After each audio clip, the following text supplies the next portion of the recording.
Sindh High Court Sukkur civil अस्पताल जी हटायल MS doctor तस्लीम अख्तर खमीसाणी के MS जी पोस्ट ते कम करण जो हुक्म ॾेई छॾियो आहे। उन हवाले सां वधीक तफ़सील ॾेई रहियो आहे सखर मां CN न्यूज़ जो ब्यूरो चीफ यार मोहम्मद सुमरो जी यार मोहम्मद सुमरो, छा तफ़सील आहिनि?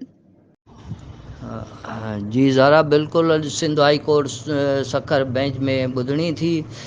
डॉक्टर MS सिविल अस्पताल जो डॉक्टर तस्लीम अख्तर खमीसाणी खे बहाल करे उनखे साॻी पोस्ट ते कमु करण जो हुकुम जारी कयो आहे। उन सिलसिले में एडवोकेट सरफराज़ आख़ून जेको आहे अदालती हथे ॿाहिरां मीडिया सां ॻाल्हाईंदे हुन इहो ॿुधायो आहे त डॉक्टर तस्लीम अख्तर जेको अॻु में 19 ग्रेड जो हुयो, जॾहिं त हाणे उनखे 20 ग्रेड में तरक़ी ॾिनी वई आहे। जंहिं करे अदालत जेको आहे उहा जेका पोस्ट आहे उहा 20 ग्रेड जी आहे। डॉक्टर तस्लीम अख्तर 20 ग्रेड जी जो हुजण जे करे हुनखे हींअर जेको आहे हुन साॻी पोस्ट ते बहाल करण जो हुकुम जारी करे छॾियो आहे। जी।